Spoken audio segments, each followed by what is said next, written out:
बिस्मिल्लाहिर्रहमानिर्रहीम। अस्सलाम वालेकुम नाज़रीन। AWC एग्री के साथ मैं हूं आपका मेज़बान ताहिर नदीम। नाज़रीन, बात करेंगे ज़राअत की, किसान और खेती बाड़ी की। जैसा कि आप जानते हैं कि इस वक्त जो कपास की मौसमी काश्त है उसका जो काश्त का सिलसिला है वो काश्त का जो सिलसिला है वो शुरू हो चुका है। और इस हवाले से माहिरीन ज़राअत और इसके साथ साथ महकमा ज़राअत तौसी का ये कहना है कि काश्तकारों को चाहिए कि 15 मई तक कपास की जो काश्त है उसको मुकम्मल कर लें। और आप चाहे ट्रिपल जीन काश्त करें, इसके साथ साथ बीटी काटन काश्त करें, तो उनके साथ 10% रकबे पर आप नॉन बीटी इकसाम लाजमी तौर पर काश्त करें। इसका मकसद ये होता है कि ताकि जो कीड़े मकोड़े हैं उनमें बीटी काटन के अगेंस्ट जो क़ुव्वत मुदाफ़ियत है वो पैदा ना हो सके।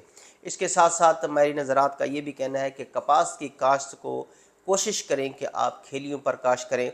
और इस हवाले से जो बीज की जो शरह है वो अगर 90% उसकी उगाव की शरह है तो वो बीज जो है वो 4.5 किलोग्राम बुर उतरा हुआ फ़ी एकड़, और अगर उसकी शरह उगाव 75% है तो 5 किलोग्राम, अगर उसकी शरह उगाव 60% है तो बीज की जो शरह फ़ी एकड़ है वो 6 किलोग्राम रखी जाए।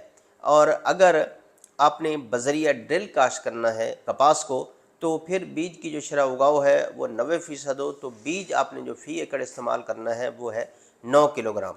75% उगाव वाला बीज 10 किलोग्राम और 60% शरह उगाव वाला बीज जो है वो 12 किलोग्राम इस्तेमाल करें, और उसका जो बुर है वो उतरा हुआ होना चाहिए।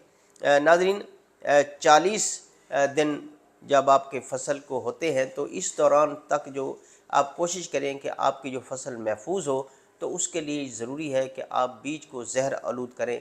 और ज़हर आलूद करने के लिए आप जो महकमा ज़राअत तौसी की रिकमेंडेड सिफारिश करदा ज़हरें हैं उनका इस्तेमाल करें और बीज को ज़हर आलूद करने के बाद ही काश्त करें, क्योंकि इस दौरान जब बीज के उगाव तक पहुँचता है बीज, तो इस दौरान जो भी बीमारियाँ होती हैं उनसे बीज जो है वो महफूज रहता है। इसके साथ साथ जो आप खेलियाँ बनाएं तो उसकी जो रुख है वो कपास की मौसमी काश्त कर रहे हों तो आपको चाहिए जो खेलियों का जो रुख है वो शुमालन जनूबन होना चाहिए, और जो उनका फ़ासला है आपस में वो 2.5 फुट तक होना चाहिए, जबकि पौधे से पौधे का फ़ासला वो 9 इंच तक होना चाहिए।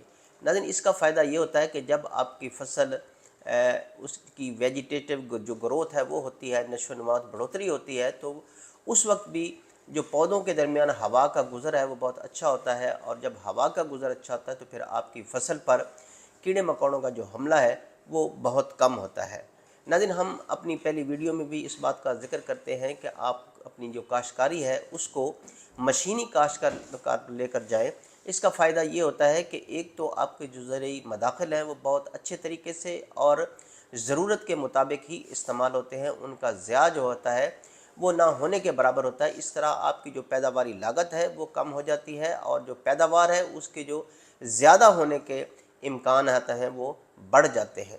लिहाजा कोशिश करें कि मशीनी काश्त के ज़रिए ही अपनी ज़राअत को अंजाम दें। नाज़रीन, हम अपनी अक्सर वीडियो में आपसे इस बात का ज़िक्र करते हैं कि जब भी आप अपने बीज का इंतखाब करना हो, खादों का इस्तेमाल करना हो या ज़हरों का, तो ज़रई माहिरीन से लाजमी तौर पर मुशावरत किया करें। उससे आपको अच्छी जो किस्म है या अच्छी कंपनी की जो ज़हरें हैं या बीज हैं वो उनका इंतखाब करने में आपको आसानी हो सकती है। जब आप इन चीज़ों को मद्देनज़र रखेंगे तो आप बेहतर पैदावार लेने में कामयाब हो जाएंगे।